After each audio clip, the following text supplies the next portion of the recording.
Welcome to Only the Strongman in 2025 podcast. Welcome in. We're telling the stories of strongmen because we all know that strength isn't just wielding power, but it's also grit, grind, passion, and perseverance. And there's nobody I know that reps that more than my man, Brian Whiteley. Thanks for coming on. Thanks for repping Satellite. And we're just going to rap a little bit today and kind of set up our conversation. So let's just take it from there, yo. So we were Awesome. talking about Texas and the what it is to like try something new, and like break new ground. How's that going down there? I know we're both like Midwestern guys. I know you have upstate roots, and I have Ohio roots, and you have some Indiana roots. So we're used to a different mindset than the New York mindset. Tell me how that is going into the Texas mindset and bringing your whirling dervish of art and fun and fashion and your world to Texas.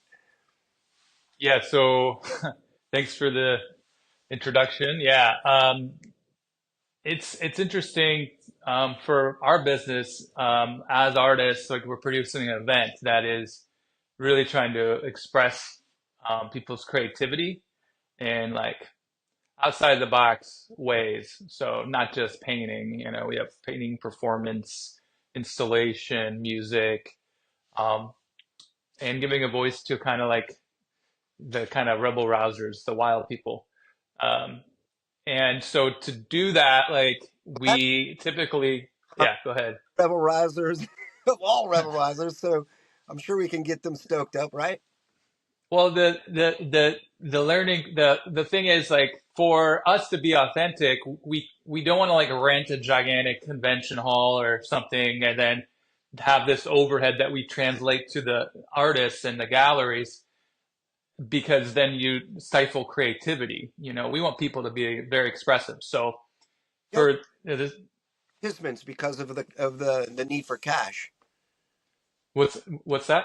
You would also kind of only be able to have people that can participate that have a lot of cash, and that Ex- doesn't always translate to the, artistic endeavors aren't always followed with cash. So Yeah, so that leaves me as like when I'm planning the event, I'm like, okay, so which properties can I utilize that would be not so expensive, so I don't have to disperse costs across like these people. And so I found this ranch in East Austin uh, where it's like the ideal situation. It's like an older property owner who just loves arts and just wants to help us out. So we have 10 acres and four houses that we can transform into art projects, uh, which is great. Uh, but like it's funny when you're like talking about creatives and like everyone they have these unique minds about this and that, but if you try to tell like an artist like, hey, I want you to take over the living room of this house on this ranch, they it's really hard for them to process that. Like for me it's like, oh yeah, of course I'll go take that over, like my ideas start going. But if you're asking, you know, someone, hey, I have this kitchen here, you know, do you want to like turn it into something, or it becomes weirdly challenging for some people. So we've been like going over that, like the stumbling blocks on that, and kind of educating people about what it will look like. Um, so right now, it's the art fair is building into a really cool event and it's held during South by Southwest, and we have tons of crazy projects around 25, 30 bands, puppetry, outdoor installations. Um, and I think like for me, like, okay, I need to have proof of concept. So I got to do this once, document it, and then shop it out. So like, you know, you can start to see it grow over the next, you know, 5, 10 years. I know that's something I really admire about you is that sort of strength through finding a way. Bending the world to your vision and finding a way through no matter what. I know that you you know it's hard for me to find a way, and I'm doing things that are consistently the same in a way. But you have this ability to do that across activations in different cities, different environments, and always reinventing. Tell me about that part of your process, and how do you come up with the internal fortitude, the buy-in, Yeah. and the capital to do all this stuff. It boggles the mind. Yeah, I think it's really challenging because you're basically the entire way through this process, you're being told it's not going to happen in the back of your mind, you know? Like even right now, like I have all of this stuff booked. I'm still trying to collect money from here and there. I'm still pitching sponsor decks. It'll probably be the week before the event where I'm still shuffling things around and like doing press release, doing this and that. And you don't even know you really don't even know who's going to come in, really. Like you hope, it's like opening a business. You hope the doors are, packed. But I think that that's part of brand building. Like, like you have to like get your first line of clothes out. You have to get your first edition of your event done, so that then you can build off that. And so I've got confidence over the years of just figuring out formula like you do with any business. So if I'm going into Miami, like I go down to Miami months ahead of time and I go and I do 30 art studio visits with different artists who are local. And I look around and for what I want is something that's weird and wild and different and something that's attractive and press worthy and buzzworthy. And a lot of these people who are local, you want their audience to come in and support the event. So I usually donate space to this and that person. Um, Same thing with Austin or even some projects. Getting community organizations involved or nonprofits. Just find a way to like make it as community minded as possible so there's buy-in from more people. Um, I know, I know, that helps. I know. For me, having events was a thing where every time I had an event, I knew nobody was going to show up. I was Yeah, so scared, and and like the idea of like I need to have 500 people tell me they're going to show up for 50 people to show up. And so I think if you don't have that mindset that you're going to be on the stage completely buck naked, you're not going to have the absolute fright that you will not let that happen, to work so hard in order to make sure that that your event and your brand gets seen in the light that you're looking for. And I love that like idea of making sure that your first splash in the water, that first ring that you make, is that local ring, right? So if you make a big splash with a local ring, their ripples go out into the ethos of like-minded people, and they're talking about it at the water cooler. Oh my God, like I got this space at Brian's place. You should check it out. And yeah, that's how that kind of, I feel that's how I kind of always dealt with that.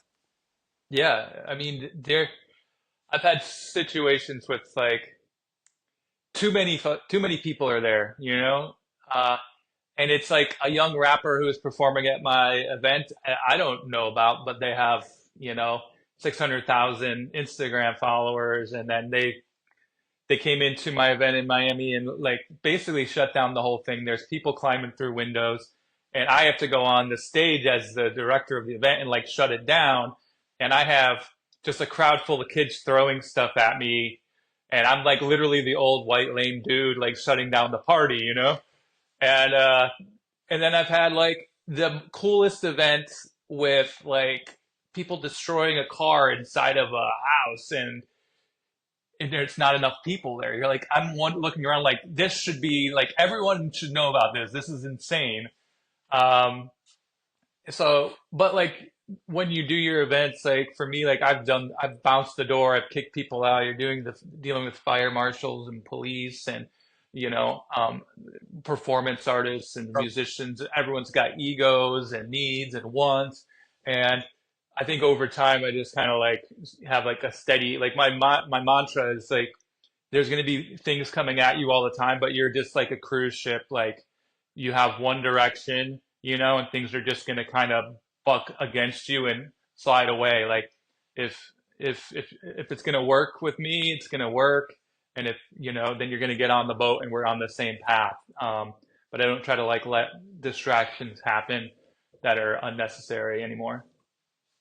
Um, I know for me, part of what I did was have good people around me making the thing function, whether it be the door guy that I trust, my staff, a good bartender, so Yep. that by the time the actual event came, I really focused my attention on the talent and making sure that their perspective is good, because I know that if the talent speaks well of you, that you'll also you know you're going to get more talent that wants to work with you. That's part of your advertising, is to talent, Yep. as the high person. And I know that I hated the times when I had to come out and do anything more than set the stage for what's going on. When you have to get involved with people acting out or misadventures. But the flip side of that for me is that those misadventures eventually become part of the bigger story. So, like the fact that you blew up your whole place and had people crawling through, you got eyeballs on it and people talking about it. And even though it's a bummer, there is some. It's all in the it's sort of in the Trump world. There's no such thing as bad press if you can make a scene. If you get eyeballs. I mean, isn't that sort of part of it too, though? Yeah, you always ask for forgiveness later. You never ask for permission. Like I've had That's a great point. Can you repeat that? That was awesome. you ask for forgiveness later, and you don't ask for permission.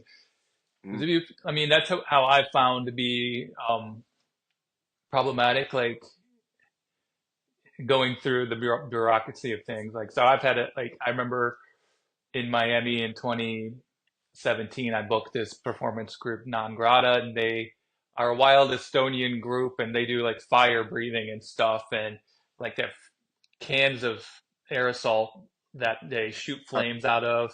done it. Don't. Where yeah.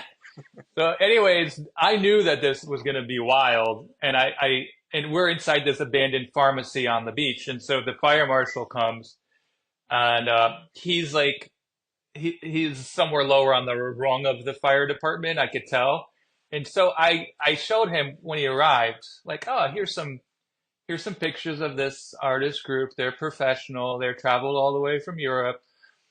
And then when they started performing, I could see the guy's face like drop. Like there's fire, there's flames inside.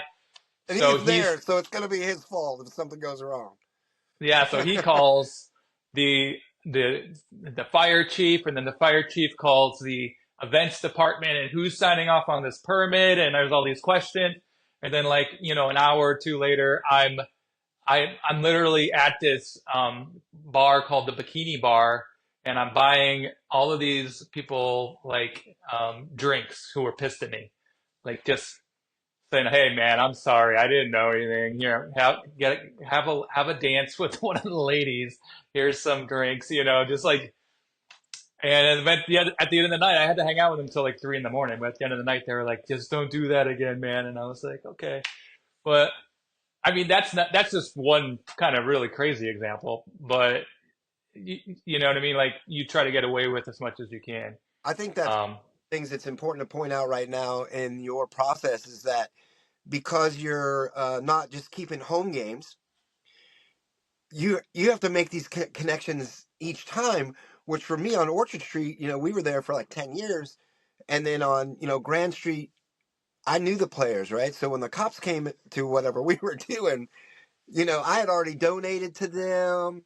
oh I had yeah. seen them, got them a coffee, and they knew my guy, which is why I hired, so I wasn't, you don't have to repetitively do that. You can set your local environment at ease. They're like, okay, he's crazy, but he's got this under Oh control. He's yeah, taking steps to mitigate against all the things we need to worry about. He's not an idiot. Where when you totally. come into a new environment, you got to reset all those stages again, and I think that's challenging. It's got to be. It's like, yeah, I mean, people who I knew back 10 years ago have moved on. So you have to kind of know the players who are releasing permits and stuff. That's key for sure. Um, How's Texas? It seems like it would be. I don't know. How Tex, would it be? Would it be well, very regulated? Because I could see it going both ways. I mean, permitting for Miami is harder. I mean, it depends what you're doing. If like for Miami, I've done like public property with tons of shipping containers. I did it right on the beach and had sound stages and stuff, and that was a huge process. And for Texas, um, since it's a private property, it's like it's a little more lax. Knock on wood. Um, but like a lot of the things that they would be looking for to kind of flag a permit, I already kind of know, so I'm able to kind of speak to the permitting language, about here's the occupancy, here's the exit points, here's the sound equipment we're using, here's the hours, like. And so I had to like draw a big site plan of a 10-acre Texas ranch with like the I had to go down, get the dimensions of everything measured. That's where I went and got had the photo Well, shoot. you were able to do your homework, and your years in this industry have allowed you to do that and not focus on that. But here's another question I have for you.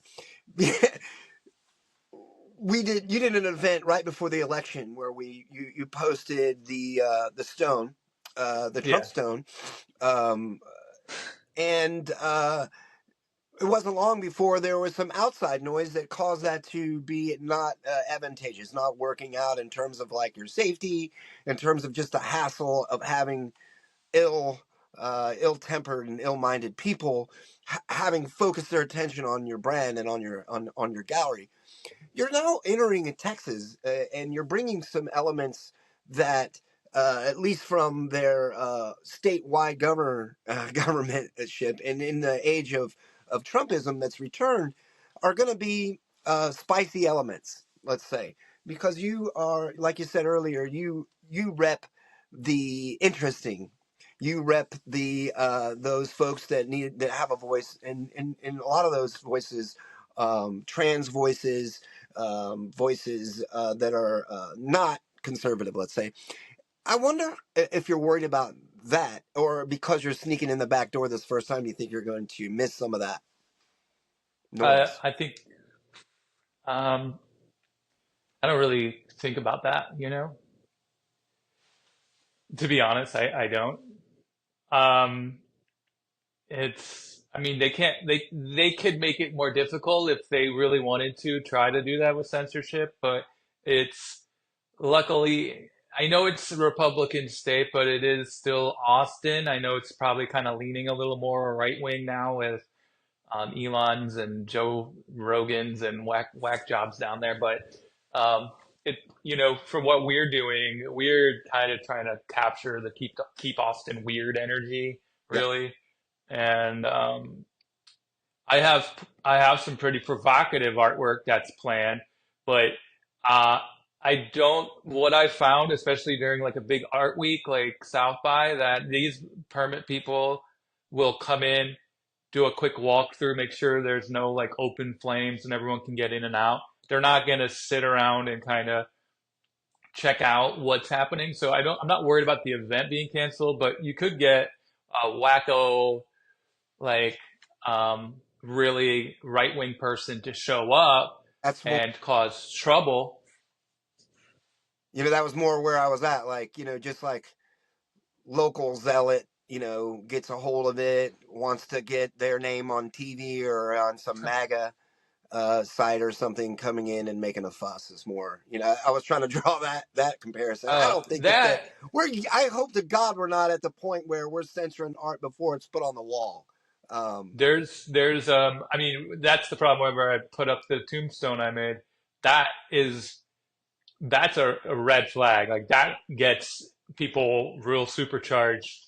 And I've shown that at like Baltimore and it was in the Cleveland Museum of Art in Massachusetts, and it has lots of like it has very very strong reaction, and It's not something that like I've shown it with my art fair once or twice, but it's not something that like I like to do in terms of like overshadowing or causing too much controversy when I'm like focused on like That's mainly trying to that's other people's art.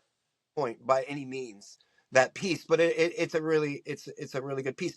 I think one of the things about the piece that's frustrating for me personally is that the the point is gets so missed. It's such a simple um point. It should be in a kid's book. You know, Yeah, you're yeah, not making it's profound in its simplicity, and yet it flies over everyone's head and gets misinterpreted, yeah, and totally. it's really annoying. And I can't help but come back to a point in my brain that says that the human being is this supposedly over evolved conquering intelligence that for the vast majority struggle with simple, very basic stuff like that, and can only result, instead of just using a little bit of thought, a little bit of depth in thought, would rather wipe their butt, pick up the poop, and just start slinging it like our ancestors, you know, uh, of old, our Neanderthal. I don't Yeah. like, let's get angry, and I think that's really something that's really annoying. I think that's one of there was two main things that uh, caused me to call you about Strong. Okay. And I know that artists um, mostly don't think of that's not where we frame ourselves, right? Like you're like when you're because this all happens when we're little kids, Yeah. Like for me, I just wanted to be different. That was my one of my main things when I looked out at the world of blue polos and gray and khaki pants and business suits and boring life, and I looked at the life that I wanted to live, and I'm like, that's not for me, man. I cannot be shoved in that little box of bore.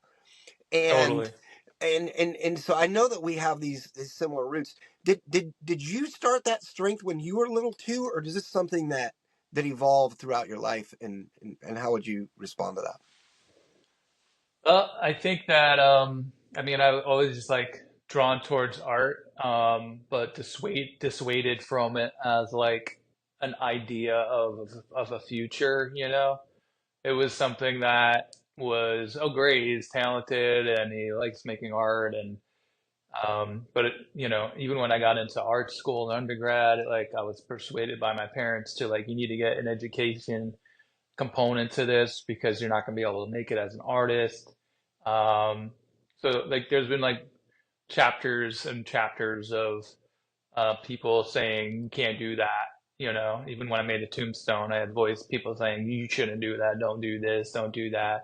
And it's kind of a pervasive issue when people want to pursue something that a lot of I'm not saying norm people, but like people who have like, you know, a within the box kind of a view on life, they have a real hard idea of it, you know, accepting, you know, that maybe if you zag instead of zig, like you will get to an even more satisfying and success for me is just like if I have like my gallery in Manhattan, I'm able to make art, like I don't care.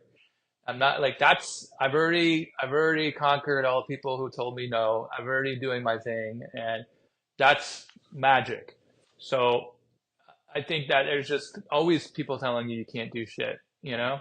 So I know that for a lot of people, and I'm early on in this journey to find these answers for myself and to provide answers for folks that are watching. But for me, those no's are fire. Um, Oh yeah, fuck yeah. you know, for me, and so one of the things that I heard earlier in our conversation was that you said, up until the point of execution, I'm not totally sure. I'm still fighting. I'm still having to hang in strong against all the onslaught, the financial onslaught, the artists coming and going, the space, the regulations. but you stay strong. Do you use some of that naysay culture as fuel? Oh, hell yeah. I mean, so we do our fair during our Basel, and our hashtag for our art fair was hashtag not Basel. And there's this philosophy that Ringland, Barnum, and Bailey, like one of them, used, that he would attack some of the other bigger circus people. And then when the news came out, you were in the news right alongside them. Got So it. it's kind of like, I love fucking kicking up dirt and pissing people off. I think that's like fantastic. So I had Art Basel send me legal letters, cease and desist about using the hashtag not Basel. And then this other big art fair, Art Miami, came after me because I was emailing the people who exhibit at their art fair, and I was telling them they shouldn't do Art Miami because it's a horrible art fair where they sell crystal covered skulls and bad rip-off Warhol artwork. So Art Miami sends me a cease and desist. And a lot of people would say, okay, maybe I should calm down with this stuff. But for me, I was like, okay, I'm gonna send these letters and schedule a meeting with the Art News people, and then Art News or an article about um, Art Basel and Art Miami coming after Satellite Art Show. So in in the way that it's portrayed, it portrays me, and it rightly so, as this younger artist-driven art fair, getting bullied by these monolith like crazy, so we created a David and Goliath situation, which is to me great press, and kind of shines a light on, okay, so they're for artists, they're not for artists, they're for billionaire big money purchases, and they wear suits, they're so far removed from the artist studio that they were even like sent threatening letters to artists, so that was great press. So I guess what I'm trying to say is, yeah, you get fired up by it and you use it, use it to your advantage.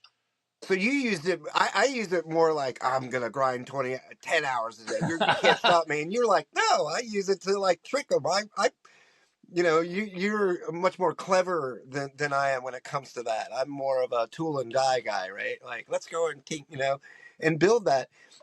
And I think one of the other things that I wanted to focus on, from my tunnel vision, is that I see you as somebody that has this proclivity and this ability and this strength to be unique, to be yourself, in a way that I think others may shy away from a little bit.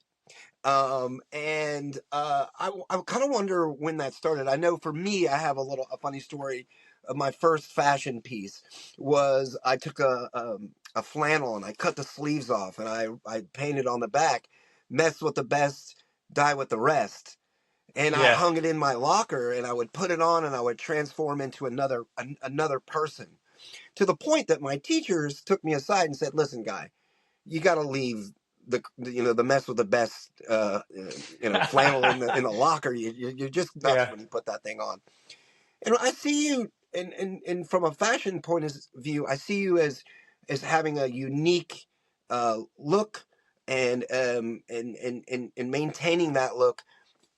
Where does that strength come from? Is that something that happened for you as a young person? And I just want to talk really quickly about where we're from.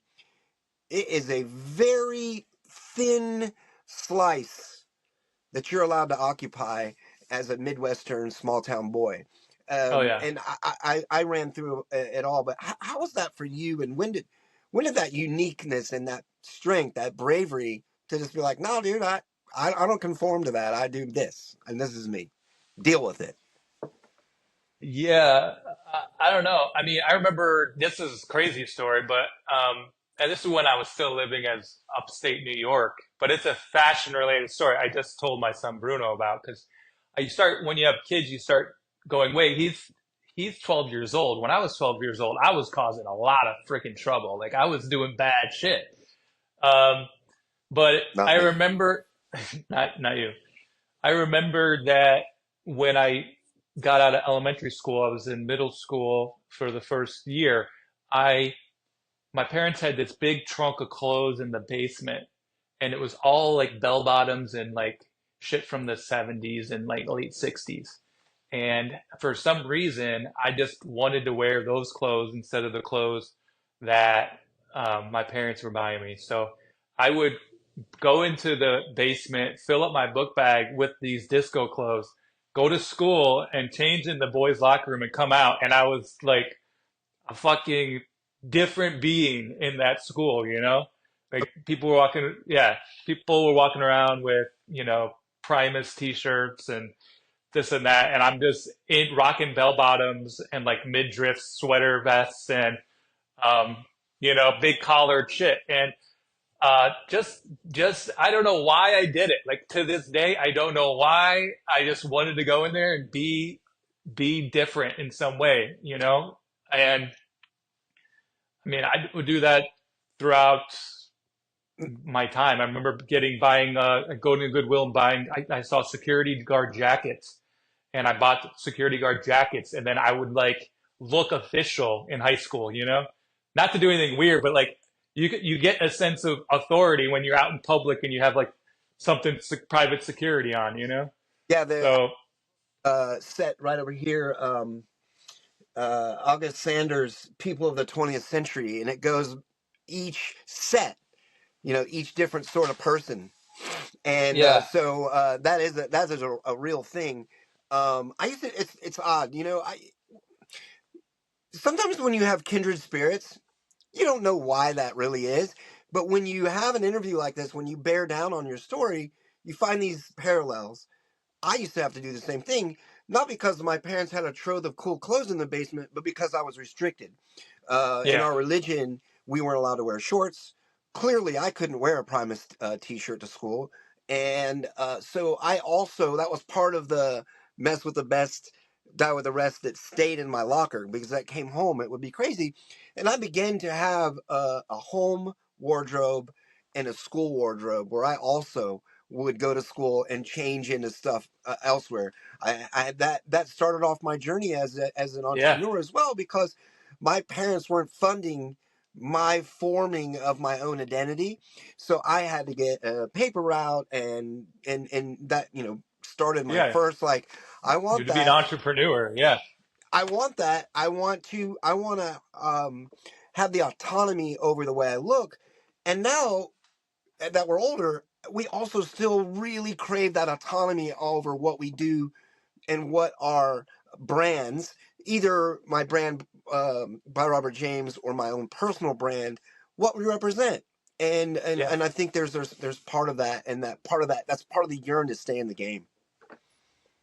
yeah.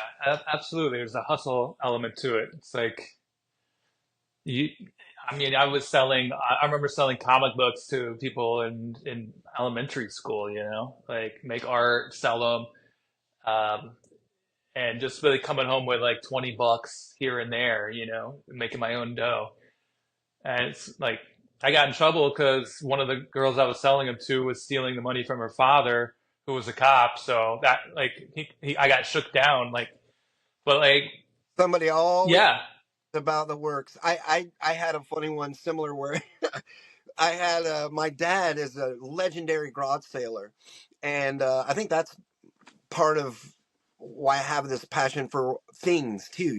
Like tactile. Oh yeah, wow, look at that! That's really cool. I wonder who made that and why. And we would make that today. We would just injection mold some garbage, like kind of thing. But he bought a big bucket of keys, and I think I was in second grade. And I got those keys and I polished them up and I took them to school and I sold them to all the kids in the class. And I would tell them, like, this key starts a train, you know. And this key is a skeleton key. This key will open every door, no matter right. what. It picks every lock. And then everyone, found dissatisfactory results from some of my claims and complained. And they took my stash of keys, and I had to return all the money. So Hell it's yeah. really interesting that we have that connection. Another thing that I wanted to ask you is we I'm getting a little bit 20, 30 years into my career, and for me, success has changed a little bit for me. And I wondered, how do you see success? Because, for example, my brother is a physician, and his career went like this, and then it didn't. And I asked him along the way, like, how do you see what you're doing? Do you understand, the success that you've had? And do you ever take time just to feel where you are, or are you constantly focused here and never notice? How do you respond to that question? I think that when you kind of flatline and start looking around, like it's not good territory. I feel like you gotta keep pushing. Um, I mean, what I've been trying to re-engage with is like I've been writing myself messages about ideas for a long time. Like, oh, I should do this. Like even absurd things. A lot of them are absurd. They're all absurd, weird art projects. But like I'm like now going through them. Like, okay, I got to do this now. I got to do this now. I just kind of like keep pushing things out, keep making things, keep and my mindset in the past 2 years has just been the more you do, the more you're gonna do, the more you can like filter out good ideas and bad ideas. Um, so I think just feeling like a feeling of being excited is like a goal.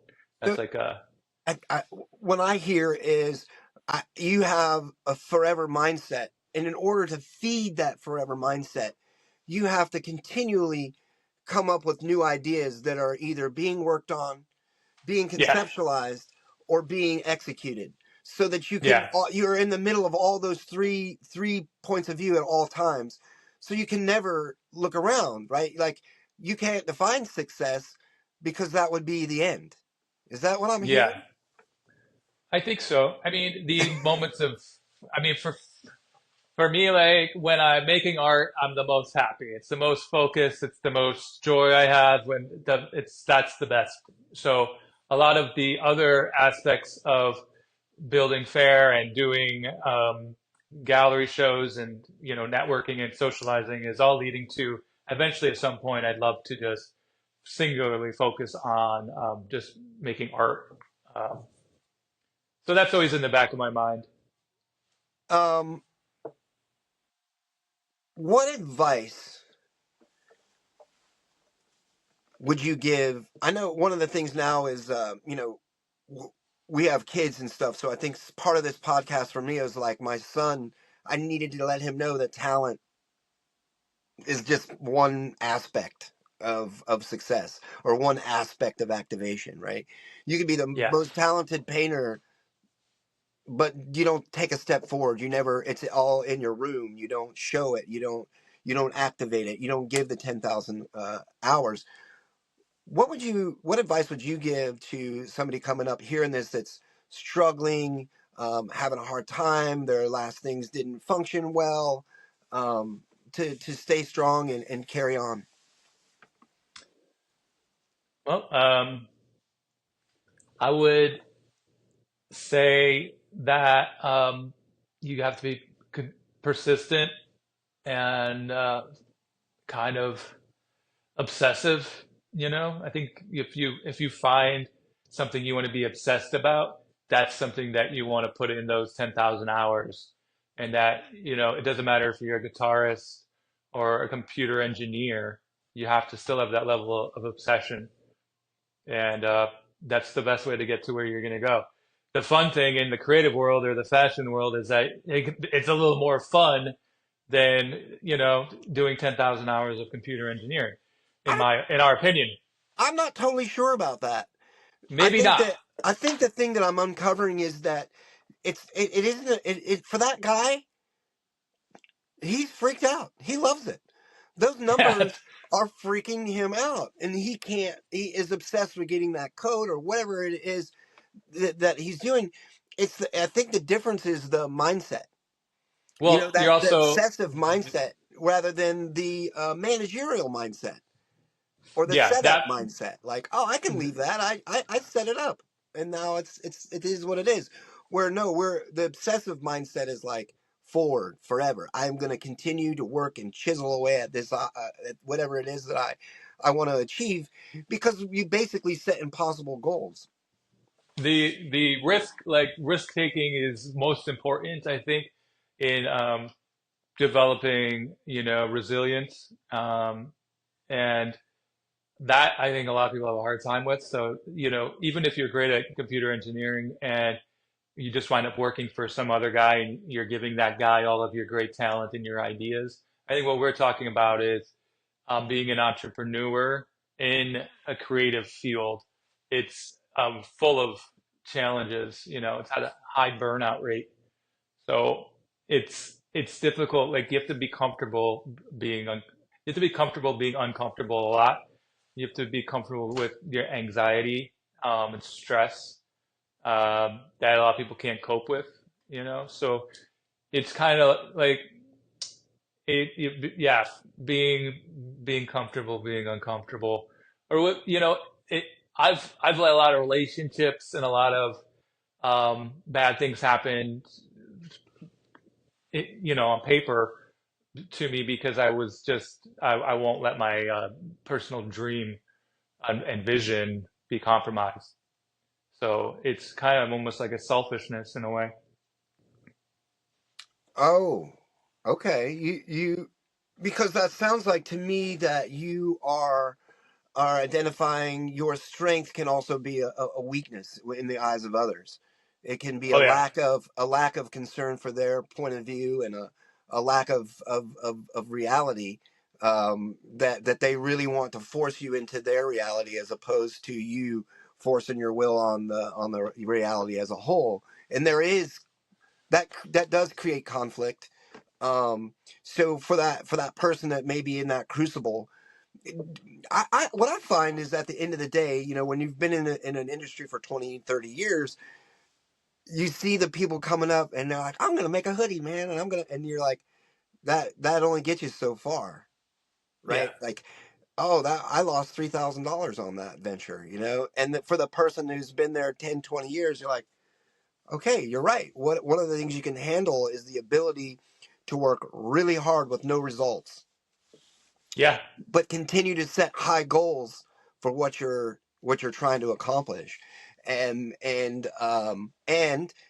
doing that, I think one of the things that you got to continue to do is inspire. totally. Yeah. And what's wild for a guy like you, so I want to explain something to everyone. Brian has at times for me been what I want to consider, and it's not right, but I called him my life elf for a little while. Um, and I think it's disrespectful in some ways and inappropriate in others. And what I mean by that is when, like for example, during COVID, um, everything's down. Brian's a building. He's building a bar.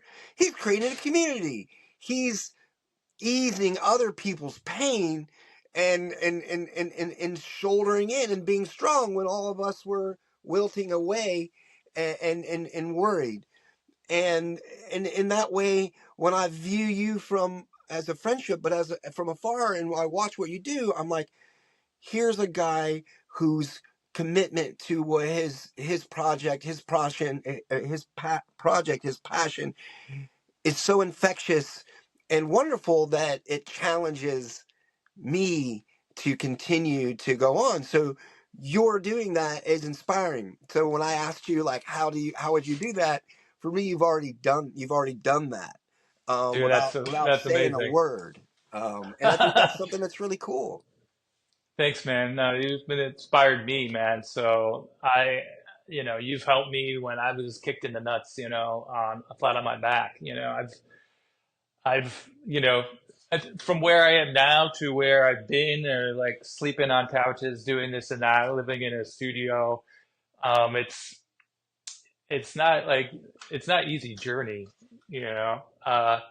And like when risk taking, some things land, some things fail. Sometimes you owe money, sometimes you got money.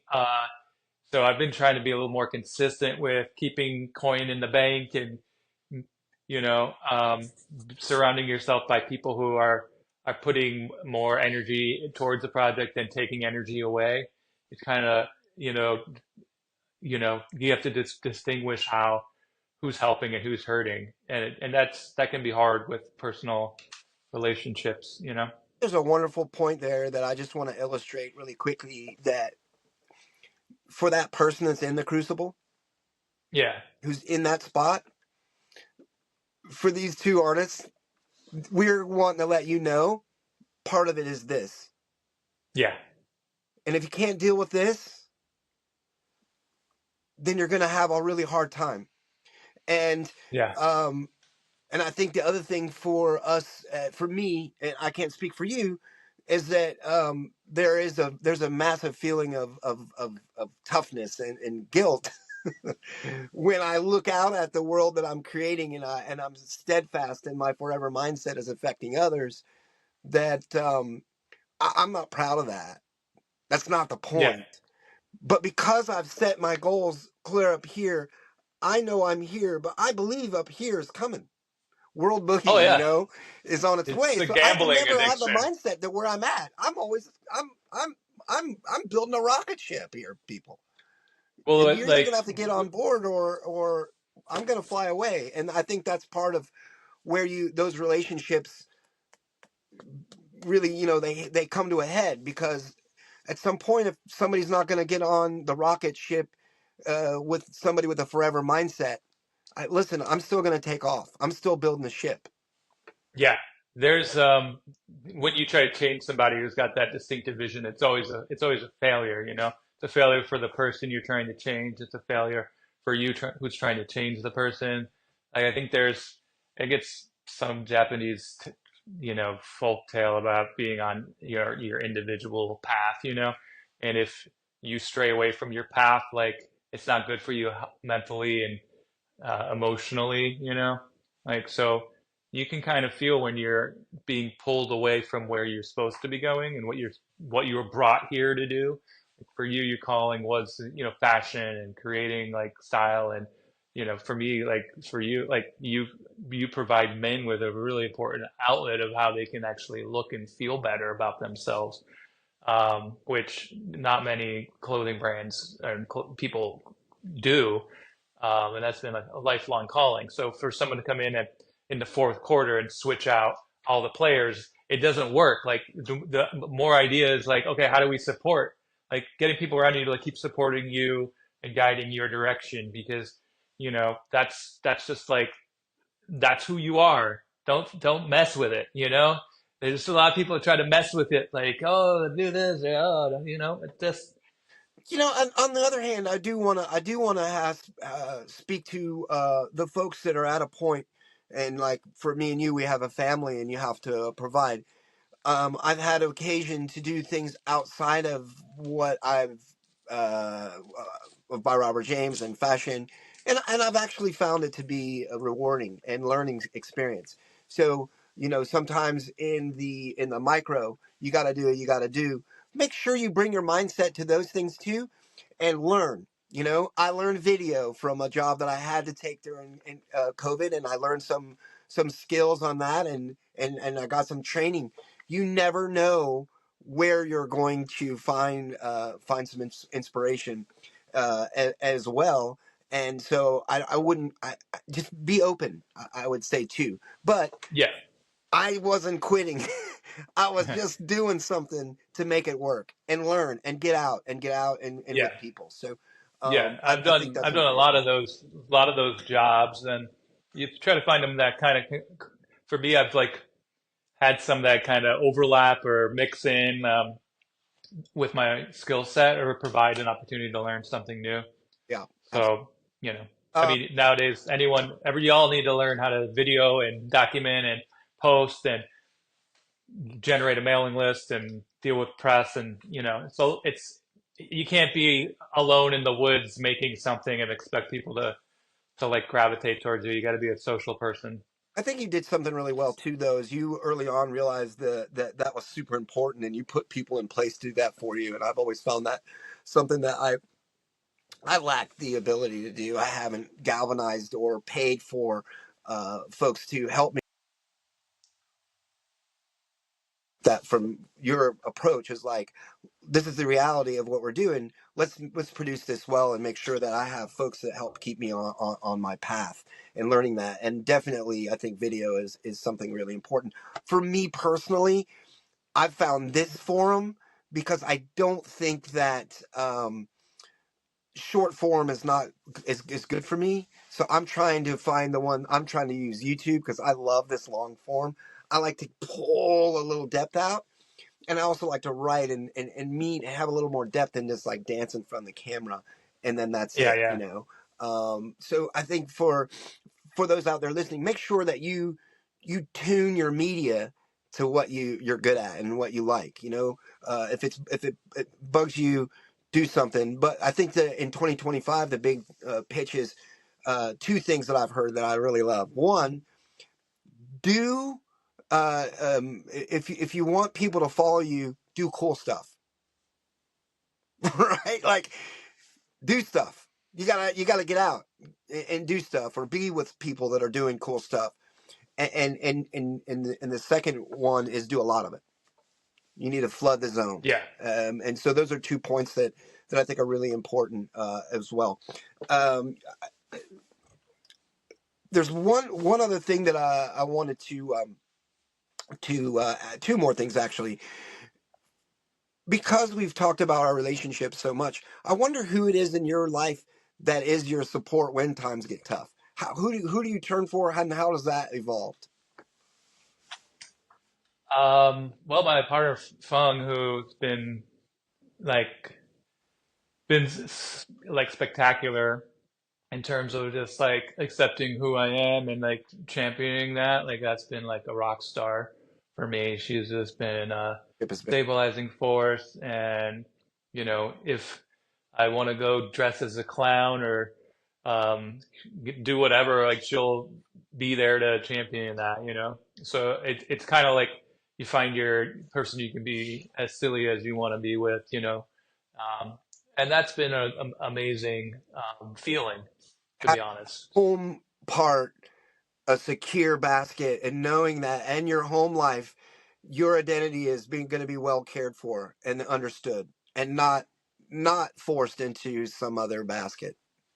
Yeah, and I mean, I'm somebody that needs that kind of, you know, incubation. I need to have people around you that kind of not stabilize, but like if I'm left to my own devices, I wind up, causing more chaos in my life. So if I know like the situation's like, this is how this works, and then I can focus my energy kind of, on creative projects, then it's better for me for sure.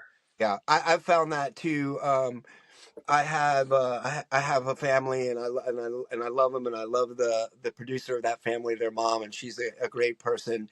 And but we were both like charged. So to find something softer, somebody who is secure in in themselves, with a home that you could come home to and be with somebody who was already secure, and that's been really a blessing for me. Um, Totally. uh, I have one more question, and then I'm going to wrap for you. I've already taken up way more of your time. You've been so generous with me, as you always have been. Like so generous with me, buddy. Love you. Thanks, man. Love you Um, too. oh, two things. One more. He's wearing the jacket that I made for him, and check. I cannot wait to show you the one. What It took painting? the house down. It's so fresh. Um, I made for him for the to promote the South by Southwest show, and I can't wait. He's in a llama outfit in it, and it's really great. And one of the things that about this particular thing is that, remember that along with small batch now, you can make what you want. I have a Yeah, parameter, pick your fabric, you get your button, your size, and we get it for you. But also for you people out there in the creative world, whether you're dressing for red carpet, or whether you're doing something for Broadway, or whether you're doing some cool art project, or you're a band, come to by Robert James, come to Robert James, come to me, and allow New York Made to make you something fresh, something cool, something different.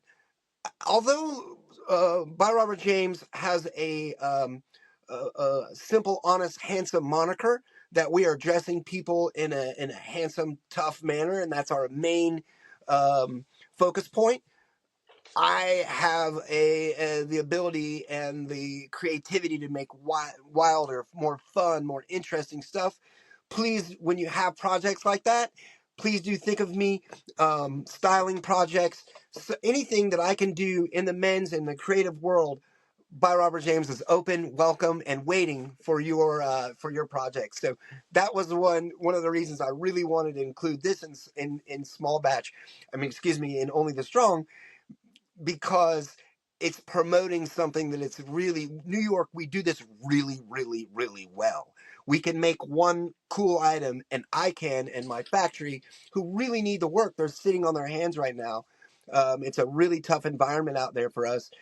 So when you have any of those projects, when you need a custom made suit, when you need something different, we think outside the box. If you think outside the box and you need something outside of the box, please do come to By Robert James and come to me. We will do that for you. Check out William W.'s piece I made for his Cyndi Lauper tour as well. The last question is something I am wrapping all of my interviews with, and that is, my grandmother said, there's never a road so long, there's not a turn in it. There's never a road so long there is not a turn in it. I'd like you to process that and tell me what that means to you. Well, I think when you have the older you get, the more you can see how, things change. Like it's funny where I am in life now, being from where you expect it to be to where you are. And I think that she's just trying to like make sure, you keep on your toes because you never know what's around the corner. So maybe it's a message to enjoy things, or maybe it's a message to persevere because there's going to be a change coming. But I think it's more about like, there's changes built into the equation. I think that that's really interesting. And the reason I love this question is I believe that it reveals the forever mindset. The forever mindset says, in that where I am now, I can go either way because I've already done this before. Yeah. So Yeah. if I happen to be in a wonderful spot, I know that it could turn. And if I'm in a Yeah. tough spot, I know it can turn. So take heart and be strong and carry on. And I think that's the message. And I really appreciate your answer, and I really appreciate your time, and I really appreciate you taking a chance on me Hell yeah, man. to do this, because I've done one, and you have a brand, and it's a very specific brand, and to come on with my brand and mingle with my brand is a risk for you. And thank you for taking that risk. Thank you for being strong. Thank you for your art friendship. I appreciate you. Hey, bye bye, Robert James. Go out and buy his stuff. He's the man. He's really cut his teeth. He's got it all down. Like this was so fly, custom made. If you see the Really turned the photo shoot. I had put my whole photo shoot behind, like looking really fly. And this was in Texas, and the people in Texas were loving it. So it's like a universal style, great cut. And he really cares about his clients. So that's something different than any other kind of person out there right now. 2-button double breast. Yeah. That it actually, one of the cool things about it is it's a double breast that if you pop the collar, it becomes a Nehru, which is something that is a little bit of a different. It's a different way to do things. That fabric's available if anybody does want a leopard print. We're gonna put some prints out, and you can see them in the on the website, and that's part of it for this project as well. If you don't want a whole suit, you can certainly grab a wonderful short sleeve print, and he has one as well in the leopard, Hmm. and that's that. So and the awesome graphic that we produced together, I can't wait to unveil that, and we had a lot of fun with that as well. So thank you for coming on. Have a great day. I do bid you adieu. And again, everybody out there, if you hate it, let me know. If you think I'm awesome, let me know. If you think I stink, let me know. I'm doing my best. Pop a like. have a comment, have a take, and don't suck. Enjoy. Thank you so much, Jimbo. Peace. Later.